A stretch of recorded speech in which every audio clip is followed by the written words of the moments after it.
Good afternoon, everybody. And we are back here on the Bear Clawcast. My normal podcast partners are away on a cruise and at a funeral, so sadly, they were not able to join us. But I have my cousin Max, who actually works out very well because he is a Patriots fan, and the Patriots are once again in the Super Bowl. However, I will say this: it is not the Bill Belichick Patriots, which we will actually get into a little bit later because there were there's something that surfaced a couple days ago that Max might be a little bit upset by, but we'll get into that in a little bit. But so before we get into the Super Bowl pregame, because tomorrow is the Super Bowl, which is awesome, but also very sad because then we don't have football for 7 months. Yeah, and it's hard to wake up on Sundays and not want to turn on NFL Network to watch a football game or something like that, and it's hard, but there is really no off season for football anymore because really after the Super Bowl, maybe the people that do work at NFL Network get like a week off or something like that. But then February 22nd is the combine, so we're right there. I mean, there's no break. But going into this, Thursday was the NFL Honors uh, awards, and I mean, great players won great awards. Max, sadly, your quarterback did lose out by one vote to Matthew Stafford. And and the award I'm referring to, if anyone doesn't know, is MVP. And honestly, I'm going to come out and say this. There were a couple games there where I thought Matthew Stafford kind of screwed up his chances to get MVP. When he had, a game with 2 or 3 interceptions, he had a couple of those. And I was like, Drake may win this. And that was not meant to be a pun there, but it kind of sounded like it. But Drake May won MVP. Oh my God. Matthew Stafford won MVP, and he deserved it. He had one of the best seasons you could ever see in football. I honestly thought that we would see him in the Super Bowl. I will admit that. But I love this Super Bowl matchup. And we'll get to that in a minute. But some other other awards that went out. Offensive Player of the Year went to Jackson Smith and Jigba, which totally deserving. Myles Garrett won Defensive Player of the Year, which again also totally deserving, because he broke Michael Strahan's sack record, which was so funny because Michael Strahan was the one that was presenting him the award. How gut wrenching is that for Michael Strahan? Like, oh, I have to give the kid that broke my sack record his award. Damn it! But he probably also felt a little happy about it. But I will say he has said it's different because Michael Strahan got 23 sacks in 16 games. Yeah. Myles Garrett got it in 17, so he had an extra game. There's an argument that definitely puts it in a different light. But some other awards. Terrell McMillan or T-Mac won Offensive Rookie of the Year. Defensive Rookie of the Year went to Carson Schlesinger. So 2 Cleveland Browns actually got awards for NFL honors. Coach of the Year went to Mike Vrabel, which is well deserving. Assistant Coach of the Year, went to Josh McDaniels, which totally makes sense. comeback player of the year went to Christian McCaffrey. That was a little. I'm not saying that he doesn't deserve it, but it wasn't necessarily the person that I thought would win it. Now there's a new award that went to my respective team, which really makes me happy, and that's Protector of the Year, and that went to Joe Tooney. Love Joe Tooney, which is awesome. Well, actually, when I said I forgot that Joe Tooney did play for the Patriots, so technically both of our teams, got a representative for Protector of the Year. Which honestly, I'm very surprised that hasn't been an award for a long time, because offensive linemen are very crucial in a quarterback's success, and just to have that award now is kind of surprising. And then Walter Payton Man of the Year went to Bobby Wagner, which is a little. I mean, I love Bobby Wagner, just not necessarily the guy I would think would get it. And then Moment of the Year, which also is a new thing, I think, went to the overtime touchdown to DJ Moore against the Packers in week 18 or 17 or 18. And I just have to say that was awesome. I actually I watched that whole game. I watch all Bears games pretty much all the way through, regardless of a win or loss. And I thought all game that Caleb wasn't going to get to 200 that game, because he didn't look like he was making some good passes there. But when the fourth quarter hits, he just turns on a switch. But Max, what are your thoughts on the awards that were handed out, and would you have changed anything besides the obvious one where you probably would have given it to Drake May if you were on the deciding board?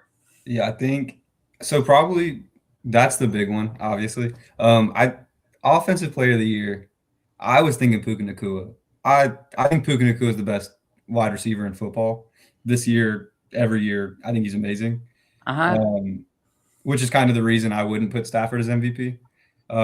So like same kind of thing. Like I think Nacua was the engine of the Rams offense.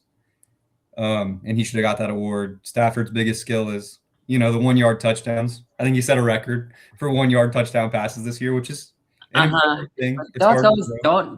Didn't a majority of those go to Devontae Adams?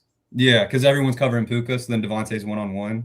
So you can't cover Devontae. That's probably why, Nacua didn't get Offensive Player of the Year.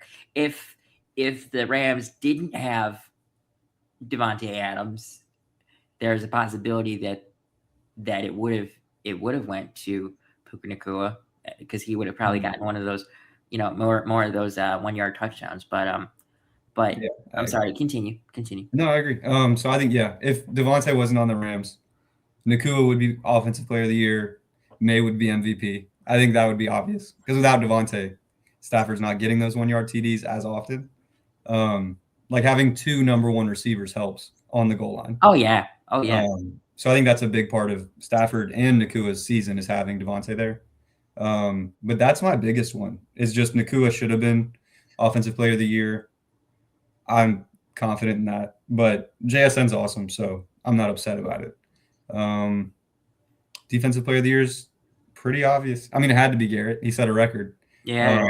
Even if there's an asterisk. Honestly, we probably knew that Garrett was going to be the Defensive Player of the Year like by week 5. Yeah, I think we played in week 5 or 6. And that's when I knew, because he had 5 sacks on May. And I was like, this is the craziest. Okay, I swear to God, I picked week 5 out of pure just thought. I didn't like mean to pick the week that the Browns played the Patriots. I did that. Well, it could have been a different week. I don't have the schedule memorized. But when we played him, he had 5 sacks. I think the week before that or after that, he had 5 sacks too. So like in 2 games, he had 10 sacks. 10 sacks, yeah. Which is insane. And then everything else I'm on board with. Like Coach of the Year kind of was a coin flip. I think Ben Johnson's amazing. I think Mike McDonald's amazing. I think Coach Vrabel obviously won it. He's amazing. Mm-hmm. And everything else I'm on board with. Offensive Rookie of the Year. T-Mac was the engine of the Panthers all year long. And honestly, he had a great season for being like the only true threat that the Panthers, had in the passing game. And honestly, I have to give my props to Bryce Young because a couple years ago I was saying that I thought that the Panthers would be in the constant cycle of trying to find the quarterback, but you get him an offensive line and a couple more weapons and you're set. Yeah. And honestly, I do think they should try to get him another receiver, some more help on the offensive line, and and then you're in a good spot. I mean, look what the Bears did. I mean, the Bears, they had no offensive line last year, and now they went from an offensive line that gave up 70 sacks to an offensive line that gave up 28. Yeah, much less. Definitely much less. I can't. I don't know the number off the top of my head, but it was much less. It was much less. But yeah, I mean, there's an argument, to change, some of these on here, but some of these are just so obvious, like for one of the awards that I really like is assistant coach of the year. And I do like Josh McDaniels for that. Because Josh McDaniels is one of those coordinators that is just destined to be a coordinator and not destined to be a head coach. He's gotten 2 shots at it already with the Raiders and the Broncos. Both of those positions were terrible positions, I will say that. But the most important thing that you have to do when you're a head coach is build a strong staff. And with McDaniel only technically being with the Patriots, aside from the years that he was with the Raiders and with the Broncos, how good of a staff are you going to build with you being in one place? I mean, now I will say this: Ben Johnson did primarily do most of his coaching career in Detroit, but he did have a couple stops before that. He was with the Dolphins. He was with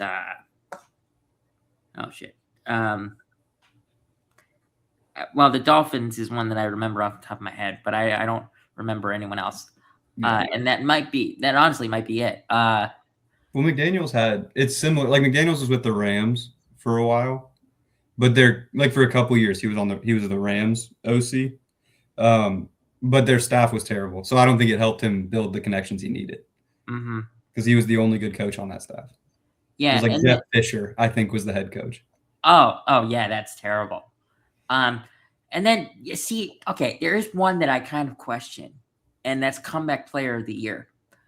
Because and let me clarify here. I love Christian McCaffrey. In fact, he helped me win my Super Bowl in my dad's fantasy league.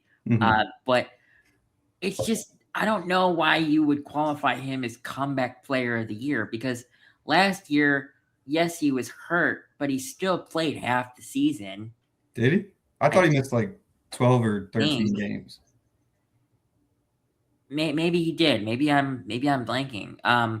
But I don't know who I would necessarily put in the place of Christian McCaffrey. So Stephon Diggs. Yeah, you do. Stephon Diggs. It's gotta be. That's the Patriots, bias coming out. Yeah, I know. He wasn't gonna win it, but I like Steph, and he came back and played amazing. Yeah, I have to admit that. I mean, Stephon Diggs has done a good job, and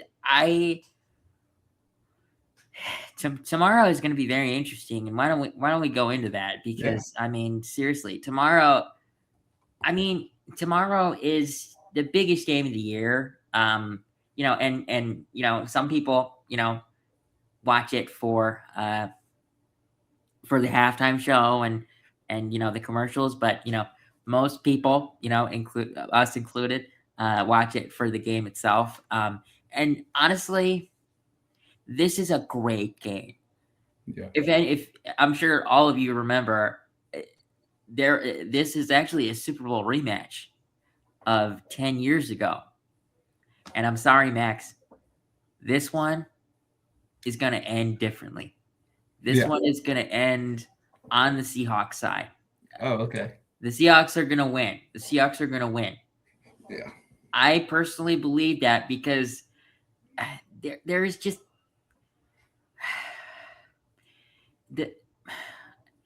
I mean it just you can't the Patriots have already gotten through the Vikings, Broncos. No, the Broncos and the Texans. Those were like the difficult teams that they faced in the playoffs. Oh, Chargers. That was the other one, not Vikings. Yeah, the Vikings weren't even in the playoffs. Yeah, I know. Chargers. I meant Chargers. But all three of them were top 5 defenses. But the when you look at it, the Seahawks defense is just so good. And I do believe that this is going to be a high-scoring, good game. I just think that there's going to be a couple of, miscues by the Patriots, and I do think that the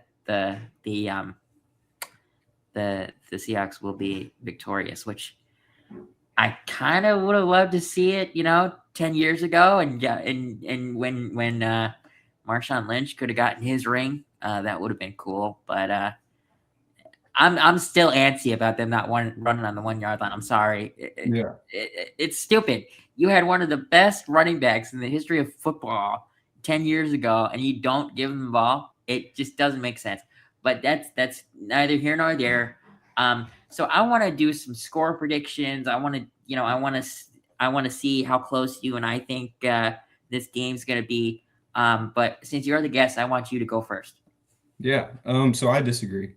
Well, you're a Patriots fan. I knew you'd disagree. No, but I disagree not just because I'm a Patriots fan. I'll say my score and then say why I think it's going to be what it's going to be. But I'll be quick, so then you can say your score. I don't care. You can take as long as you want, man. Okay. So I think my score is 24-13 Patriots. I don't see Seattle scoring much because they're really good when Kenneth Walker can run, and they're really good off play action when Kenneth Walker can run. Nobody can run on the Patriots when we have Milton Williams. Like nobody so far this year has been able to. So I don't see why that would change. And we also defend play action better than almost every other team in football. So Sam Darnold's going to be not happy when he pretends to hand off and then we're in his face. So I think he might see like 11, 12, 13 ghosts out there all at the same time. So I think he's going to struggle. I had to say that. I just think it's what's going to happen. No. You had to make the ghost reference? Seriously? Yeah. He's Darnold. I mean, it is what it is. And then their defense is really good. They play 2 high safety all the time. They rush 4 all the time. That's pretty much setting up for May to extend plays, scramble, get some running yards. And those are like the 2 areas the Seahawks don't defend well is quarterbacks running and extending plays. So I feel like we're kind of built to play the Seahawks, even if their overall roster talent might be better.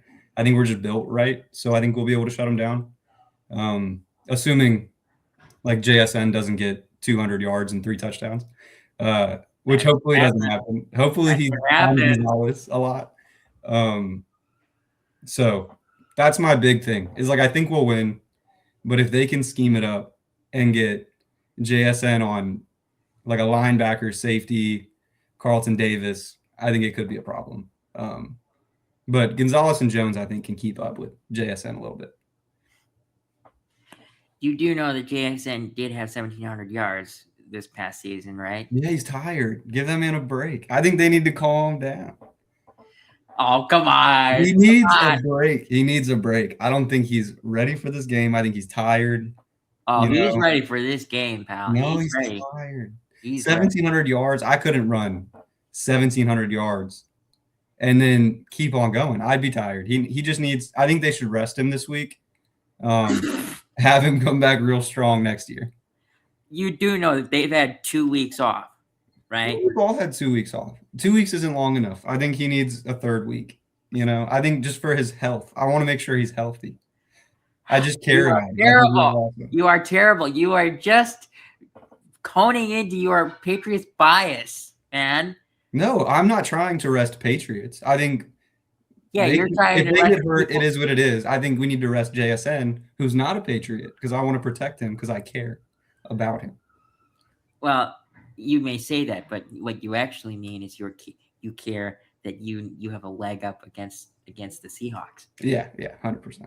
But so my score prediction. So you think it's going to be under. You think it's going to be under because the over-under is actually set at 45.5. Yeah, these are, in my mind, these are the two best defenses in the NFL. I just don't think they'll score that much. I do think that it's going to – I disagree with you. I think this is going to be a high-scoring game, and I think the over is going to hit. I think it's going to be – it'll either be a field goal game or a touchdown game. And what did I say last night? I'm gonna play it safe and say it's gonna be a touchdown game. I think it's gonna be 27-20 Seahawks. 27. I don't know how they're putting up 27. I don't know, man. I mean, all right. So all right. This is more of a hypothetical because we don't know until the end of the game. Who do you think will be Super Bowl MVP? So, I think the obvious one is Drake May, right? Because if he plays well and we win, he's going to be MVP. I'm assuming there will be a lot more defense than offense in this game. And I think it's shaping up for Marcus Jones or Milton Williams. I have an inkling in the back of my mind that Marcus Jones is going to score a touchdown, either on a punt or on defense. But I feel the safer bet is Milton Williams. I think Milton Williams is probably going to be MVP. Well, I mean, you're right. The obvious answer is going to be whoever the quarterback is for the winning team. Yeah. So I'm going to say I'll say my MVP options for each team. But it won't be Darnold. Because if Darnold plays well, JSN's winning MVP. Because I think that's the only way he plays well. Well, I mean, the Super Bowl MVP usually primarily does go to a quarterback. Yeah, but Sam Darnold's never been there. I think that's a different situation. Well, aside from my, my cousin's bias, because of course it's a little bit of bias there. I'm gonna say this. I think that for the Patriots, their MVP options are going to be guys like Drake May, Henderson. If he can get a touchdown, if he gets the game-winning touchdown, I think he would be named MVP. Depending on how Stephon Diggs plays, maybe he gets the MVP vote. Which, I mean, he's already kind of the football, not the off the field MVP. Yeah. For some reasons I will not mention because it's not appropriate, but I'm sure people know. And then on defense, unlike Max, I don't follow the Patriots as much as he does. I follow the Bears, as much as he does because I'm a Bears fan. But I do think that Milton Williams is a good option. If anyone can get an interception, I don't want it to be on the last play of the game like 10 years ago. But if anyone can get like a game-sealing interception with like 2 minutes left. So you think like Gonzo? If it's a defensive player, you might think it's Gonzo. Yeah, because I'm sorry, I don't think of defensive tackle as an MVP. Yeah, it all depends on the score. If your score comes true, it definitely won't be a defensive tackle. And then on the Seahawks side, I think contrary to your thought, I think Sam Darnold will be considered if the Seahawks win, because primarily it does go to a quarterback. Aside from the 5 times with Julian Edelman winning, that's the only one I remember. That's okay. Did I can't remember either. Did James Harrison win one when he ran back that 100-yard pick six? Because wasn't that in the Super Bowl? Yeah, in my mind it was Big Ben though, who won. I'd look that up, but I don't want to. I don't want to take away from what we're talking about. Yeah, I mean, so JSN is obviously an option. I think depending on how good Cooper Kupp plays, he could be an option. That would be a fun one. If I don't want the Seahawks to win, but I'd like if they do win, Cooper Kupp would be a fun MVP. Because he won Super Bowl MVP when the Rams won. Yeah. And then, I mean, Kenneth Walker, if he gets 2 touchdowns, maybe he's on the list for MVP. And then in terms of what? Oh my God. Seahawks defense. See, this is where it gets hard because I don't. Who are their edge rusher? Like Lawrence, I feel like it'd be somebody who's taking the ball from Drake May, probably. Lawrence would be a good option. So when you said take the ball, I mean, I immediately thought of Tariq Woolen. I don't mean interceptions. Drake May might throw interceptions. I think his biggest flaw is holding onto the ball too long and having it stripped. So, I think someone. You think it's going to be defensive end or defensive tackle? Yeah, if a defensive Seahawk wins, I think it'll be an edge rusher. But they have that linebacker, Ernest Jones. Is that his name? Ernest something the fourth. He's good at everything. That sounds right for some reason. Yeah, I think that's his name. He's really good at everything, so he could also win it. And then I'm going to throw this out there. Let's just say hypothetically that there is one punt return or kick return, and let's just say it's for the Seahawks. Then Rashid Shaheed would be my choice for MVP. Rashid Shaheed is not. Marcus Jones by far is the most likely special teams touchdown. I don't know, man. Rashid Shaheed is a special specimen. And Marcus Jones isn't. He has the NFL record for yards per return among punt returners, career yards per return. And he has wait a minute. He has 2 this year. Wait a minute. So you're telling me that he beats out? Yep, Devin Hester. I do. Okay, screw. No. I'm sorry. No. Because Devin Hester has kick returns. I'm talking about punts specifically. I think Devin Hester destroys everybody on kick returns. Yes, he does. Yeah, he's a good punt returner, but he doesn't lead that specific stat. I mean, I don't know. And I mean, the hardest thing for everyone to predict is actually something that's kind of stupid. It's the Gatorade dunk. Yeah. The Gatorade bath or whatever. I mean, if I'll say this, if it's the Patriots that win, there's high chances it's blue. If it's the Seahawks, I mean, I could say green but I can see them doing orange. They give me orange energy. They give you orange vibes. Yeah, they just do. Honestly, though, I'll say this. I have 3 favorite flavors of Gatorade, and it's orange, grape, and red. So, yeah.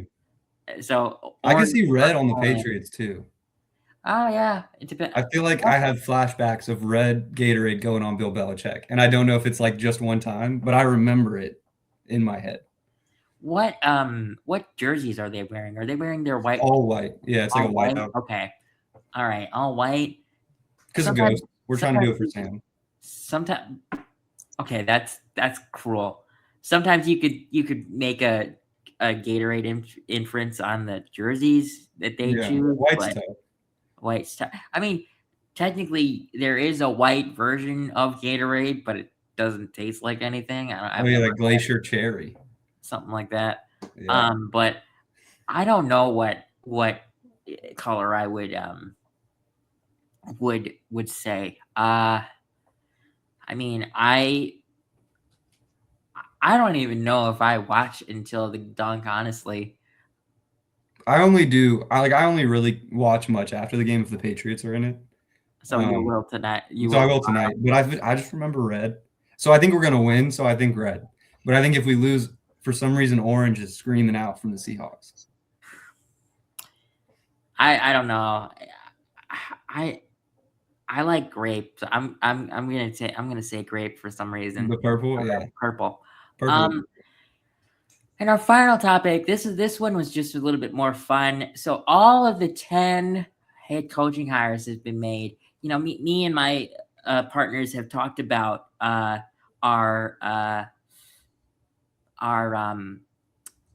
graded the ones up to this point, but now all 10 are filled. So I want to grade each one for the year for this cycle. So okay.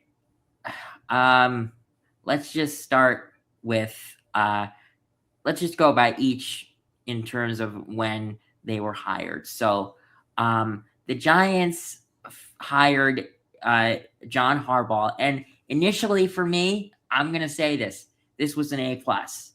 It has gone down since the hiring of Matt Nagy as his offensive coordinator, because I just don't think that Matt Nagy is necessarily the great fit for Jackson Dart.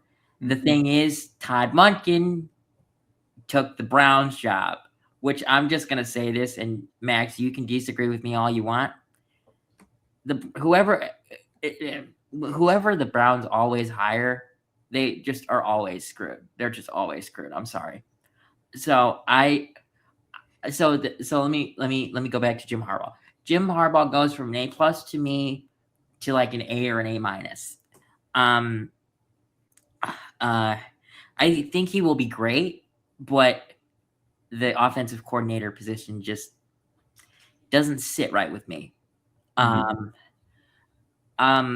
then the next one that was made like a couple days afterward was Kevin Stefanski, which I think that's an A+. I think he was the right person for that job. I also would like to give a shout out to Ian Cunningham for finally getting a GM job, but the Falcons did kind of screw us a little bit in that process because of the fact that we don't get the 2 third-round picks for him getting a promotion, even though it was a promotion with Matt Ryan having the title of president of football operations. Technically, the president of football operations is the lead decision maker. So, the Falcons kind of screwed us there. But I really love Kevin Stefanski for the Falcons because he has better pieces with the Falcons rather than the Browns. And then the Dolphins were next, I believe. And they hired Jeff Hafley, who I have wanted to get out of Green Bay ever since he started torturing the Bears on defense. So, we have to play the Dolphins, this upcoming season, but Hafley has had head coaching experience in the past, but it's only been college, so I don't know how great it's going to be. And even when he was in college, he wasn't that great of a head coach, so we'll see how that goes. And then it's not the worst one for me, but this is definitely one where I didn't think he would get another head coach job, but I think he just wanted one and he took one. And that's the Titans with Robert Saleh. I I give that one like a D or a D minus. For Hafley, I give it like a C or C minus. Now there is one thing that's going for Saleh that I really like, and that's the fact that he hired Brian Dable as his offensive coordinator. That is a good offensive coordinator hire, because when you're a defensive minded head coach and you just have a rookie quarterback, the most important hire that you have to make is your offensive coordinator, and Saleh made the right choice. And then my personal favorite, actually, out of this group, besides the Raiders, because I do love Clint Kubiak to the Raiders. That makes a lot of sense with them having the ability to draft Mendoza in the upcoming draft. I give Clint Kubiak an A+. I'll just say that right now. But my favorite hire of this cycle actually is Jesse Minter. I love him to the Raiders, or the Ravens. I'm sorry, the Ravens and Jesse Minter make a lot of sense. He was their defensive back coach, and their for a couple years before he went to be the DC in Michigan, and then follow Jim Harbaugh to the Chargers, and now he gets a head coach job. And I am a little sad that he did poach Declan Doyle as his offensive coordinator, but he gets the chance to call plays where in Chicago he didn't, so that is really good.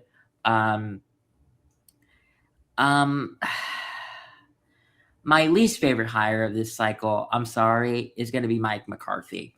McCarthy just doesn't scream like long-term coach anymore. Because the thing about the Steelers is every Steelers head coach has been the coach for like 15 plus years. I'd imagine that McCarthy's out in 4 years. I'm sorry. Okay, who am I missing? Next is the Bills. Okay, yeah. So the Bills, they didn't really have a coach search, in my opinion. Like, they just promoted offensive coordinator Joe Brady, which I will admit, I love Joe Brady. I do like him as an offensive coordinator. I just have never seen him as a great head coach option. However, I will say this. So far, his staff is looking very well. He does look like he has a good staff being built, because I like his option for DC, Jim Leonard or whatever his name is from the Broncos. And then he got Pete Carmichael as his offensive coordinator. Now, Brady will continue to call plays, so really, Carmichael's title is just a glorified pass game coordinator. And then I talked about Monken. But in terms of like grades for Minter, McCarthy, and Brady, I'll give Minter an A. I'd give like McCarthy like a C. Like I think that he will be good for a couple of years. I just don't think that he'll be good for long term. And then Brady, I'll give it a C+. I really think that he got that job because of the relationship he had with Josh Allen, and there's an argument that you could say that Josh Allen got him that job. And then the last one that was made was Mike LaFleur for the Cardinals. I'm gonna say that one's like a C- or something like that. I'm not that impressed by it. Now the Raiders, haven't officially hired Clint Kubiak, but they have come to they've both said that they want each other as the choices, but that can't be announced until like Monday or Tuesday after the Super Bowl, when they actually officially agree to terms. But honestly, I like a majority of these hires, but some are questionable. What about you, Max? I mean, I know that you might not follow the coaches as much as I do, but what are your thoughts?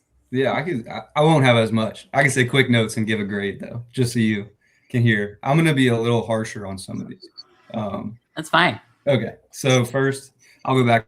So Harbaugh, I do like Harbaugh. I think he did great with the Ravens for so long. Mm-hmm. There's just no way I could say he's a bad hire. Yeah, so I got to give him an A. No one will say that he's a bad hire. It's just he's had some questionable hiring in terms of his staff. Yeah, I just think he can guide. Like, I think he's a powerful enough person to like guide Nagy in the right direction. I hope so. Instead of being fully hands off. So I'd give him an A. I'd give Nagy an F, but we're not grading assistants. So then Falcons, Stefanski's an amazing coach. He won Coach of the Year in Cleveland, which Cleveland is Cleveland, so it's tough to win awards there.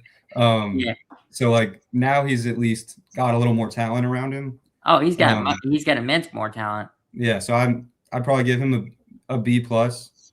Being from Georgia, Falcons coaches are complete failures over and over again, so I can't give him an A because I know too much. But we'll give him a B plus. All right. Hafley, he's from Green Bay. He gets an F. He just gets an F. All right. Unless he's bringing Micah Parsons with him, he gets an F. Well, that's what I would welcome that. I would welcome that, so I wouldn't have to deal with that. But Yeah, so F. That's all he earned. He'll get an F until he wins, 13 games. Then I'll upgrade him to a D. Yeah, Saleh. I actually like Saleh is one of my favorite coaches in the NFL. I meant like of this cycle. I'm like, of this cycle? There's like in the NFL in general, like of the people who have been available a lot, he's up there on my list. I don't love that he went to the Titans. I think they could use an offensive mind leading the ship. See, I think that they might have wanted to go they wanted to go with guys like Harbaugh, Stefanski. Mm-hmm. I think even Hafley was on their list before Saleh, but then those three guys got hired before their second round of interviews with the Titans. So they were like, all right, let's just go with the best guy that's available on the board here, and that's Robert Saleh. So no, I respect it. There's a coach I would have hired who we're gonna get to later. But Saleh, I'll give him like a C minus just because of he's a defensive mind, and I don't think they needed that. But they got a good offensive mind to run the offense. Brian Daboll is a good offensive player. I would have liked Daboll as the head coach and Saleh as the DC. Like I would have liked it flip just for the way my brain works with coaching staffs. I respect it. I just don't know if you can justify hiring a fired head coach. I think you can. Harbaugh got hired. Yeah, but he has a track record. Yeah, I mean, but like fired coaches get hired. Yeah, pretty often. Fair enough. But I hear that. So Saleh, I think I said C minus, I believe, or C plus, something in the C's for sure. Yeah, you said C minus. You said C minus. C minus. Minter, that's like an A plus plus. I think he's the only person I would have hired getting rid of Harbaugh. I think he's the perfect person to go to Baltimore. I agree. So I think it was like him or nothing. Any other hire they would have made, I would have said F because they got rid of Harbaugh. Sure. But because they got him, I actually feel good about it. So top grade. He's young. So yeah, when he thinks like a Harbaugh does, which I think is good for Baltimore. I think they still need that, the mindset just in meetings and game planning. So I like that a lot. Steelers, McCarthy. So I said Hafley's a Packer. That's an F. McCarthy's like the person I view as a Packer coach. So I think F is a little too solid because F could be like a 60 out of 100. I'm gonna give him a 0. So whatever we would call that, like a negative F minus minus. An F He's minus, an F yeah, minus. like worst coach ever in my mind. I just don't like him. I didn't like him growing up. Don't like him now. I Don't mean, think he's the right guy unless Aaron Rodgers is there. And that's then he's the right guy. That's Right guy. possible. For 1 year, he'll be the right guy, maybe. And then when Rodgers leaves, he's the wrong guy again. Because he can't grow with a quarterback. He's like 200 years old, you know. He'll be there for a year or two. So I'll stop crapping on McCarthy. I think we both did that enough. Yeah, we did. Yeah, Bills, Brady. We talked about this before we got on. I'd say probably a B minus. Like I like Brady as an OC. I think I said a C plus. So I think yeah, like I like him as the offensive coordinator. I don't like that Josh Allen hired his own head coach. I think that's strange. Well, I don't think he hired him. I just think he had a say in it. I think he had a say. Yeah, I think he had a lot of a say. And I mean, you know, there's an argument to say that you know, last year when Ben Johnson was hired, there might have been, you know, maybe Caleb Williams went into you know, McCaskey's office or Ryan Poles' office and say, get me an offensive coordinator to be my head coach. Mm-hmm. That will get me to be successful for you. Yeah. But I mean, yeah, but you know, we don't know that, you know, which. And I'll explain that grade with my next one. So you hinted at it. So the Browns, they hired Monken. I think Monken is a genius. I think he runs offenses. He creates offenses that are just otherworldly. Him with Josh Allen. He's not with Josh Allen. Let me clarify real quick here. I like Todd Monken. I just don't like coaches that go to the Browns. Yeah, which is fair. But I think that's why I can't give Brady a great grade, because when he got offered the job, Monken was available. Monken's amazing.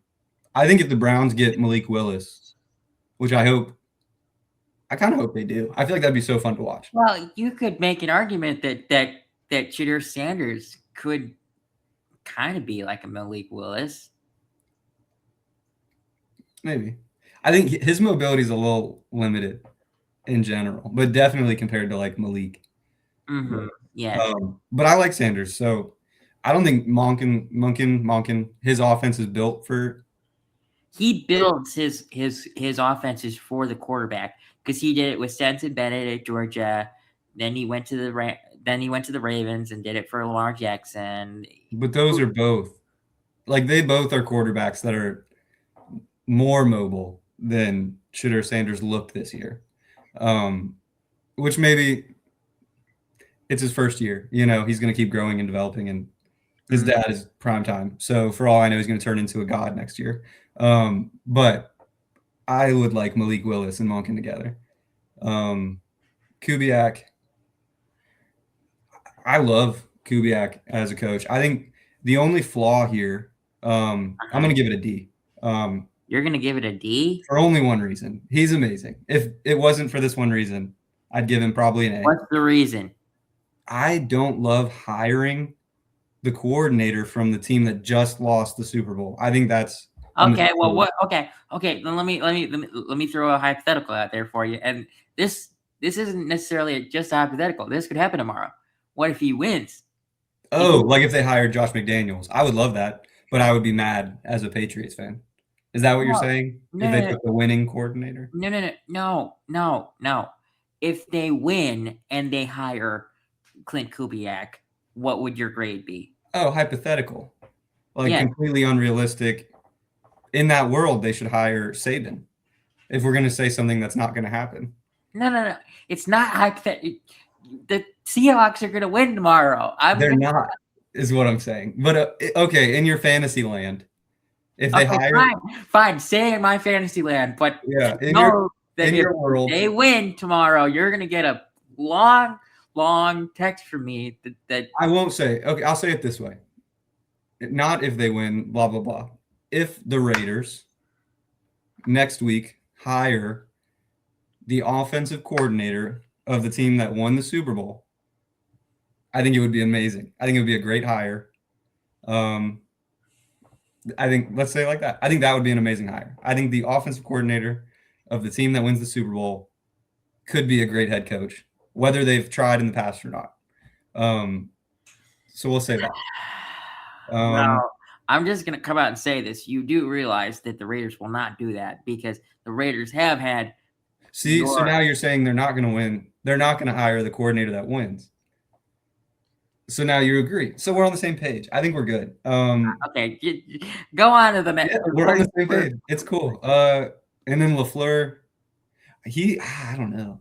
That one made no sense to me. I'm going to put no grade. I can't grade. I don't know. I mean, he hasn't done enough to prove he can do anything, right? Like he's not calling his offense or designing it. The only thing that he literally has going for him is his brother is Matt LaFleur. Yeah. Like I don't know. I can't give him a bad grade because I don't know, but I can't give him a good grade because I don't know. I'm going to say he didn't turn in this assignment, so we haven't graded it yet. I'm going to give him an extended due date, and next year I'll know. Prove it to us. Prove it to us that you can be a good head coach. Yeah, I think he's tough to grade. I can't give him a letter right now, but no, I can't either. We'll extend his due date, and then we can grade him sometime next year. Yeah. I mean, yeah, I think that's going to be it. I mean, I think it's very unfair that you didn't give the guy who's going to be the Raiders head coach an actual grade. I did. I said if they hire the winning coordinator, it's an A. That's what I said. So if your fantasy world happened and he won, that's an A. Regardless of if he wins or loses, he's going to get the Raiders head coach job. I don't like hiring coaches from the team that just lost the Super Bowl. I think they come in there defeated, and then I think they just have less of a chance of making that impact when they first step in the building because they're not the team. They're not the coach that just called the offense that won the Super Bowl anymore. Okay. They're the opposite. They're the coach of the offense that floundered and got demolished by Mike Vrabel, and I think that's a problem. Oh, your Patriots bias is killing me. It's not just Patriots bias. I also love the Bears. So, like, it's not like my NFC team is the Bears by far. My whole family's from there. So, like, I'm a Bears fan too. Yeah, but you don't watch them. I do. I watch the Bears when it's not the same time as the Patriots. Well, I wanted to be watching the Bears this weekend. That was my dream. Was the Patriots-Bears Super Bowl. It's funny. It's funny that you mentioned that because one day I was on a reel. And it's one of those reels where it says, pause this to predict the Super Bowl. Mm-hmm. And I am not joking about this. I paused it on the Bears and Patriots. And I took a screenshot of it. And I was like, I sent it to the podcast network that I work for. And I'm like, I am literally not joking about this. This was first try. This was not scripted. I paused it on the Bears and Patriots. And fun fact, they do play each other next year. Yeah. That is going to be a great matchup. Yeah, I agree. Because then it'll be second-year head coaches, third-year quarterbacks. They'll be like fully built as teams. And Caleb will get 4,000 next year because he almost got 4,000 this year. One or two plays, he got 4,000. Yeah. I mean, Caleb Williams is amazing. I always thought Caleb Williams was awesome, but he's done nothing to prove me wrong. Like, he's awesome. So, I'm a fan. I think the Bears and Patriots could be taking over the league over the next few years. Oh, yeah. Yeah. I hope that the Bears are in the Super Bowl in the next 2 to 3 years. Mm-hmm. Two, because after that is when we have to sign Caleb to his extension. So, we need to win the Super Bowl before he gets his extension. Yeah, and then after. And then again, I think I want Caleb to win at least like a couple Super Bowls. He wants to win probably 7. He wants to win more than Brady. 8. So he wants to win 8. I would love it if he won 8, but that means that he's got to play for 20 years. Probably, yeah. And I mean, I could see him playing for 20 years, but at the same time, we all said it about Mahomes, and now he's hurt. He'll be fine. But anyway, I want to see him get 3. I'd love to see him get 3 Super Bowls. Yeah, 3 would be cool. May gets 4, he gets 3, and then we're happy. Oh, you've been to enough Super Bowls. You don't need, your team doesn't need Super Bowls. They've got Super Bowls, you know. But it's a different team, you know. Every year is a new team. Like, I want May to succeed. I want May to succeed too. So, but I think that's gonna be it for us today. I mean, you know, we kind of stretched this longer because we're, you know, in our family, me and Max are the football nerds in our own words, and you know, we could talk about football for hours. We have talked about football for hours before, so you know, that's why I love doing these podcasts, because I can do this without even writing it down, and I love doing this, and hopefully I get to do this for my job in the future. But I have a bunch of homework to get to, and tomorrow, in terms of homework is off the list of tomorrow. Tomorrow is football oriented. So wish me luck on all my homework. Good luck, man.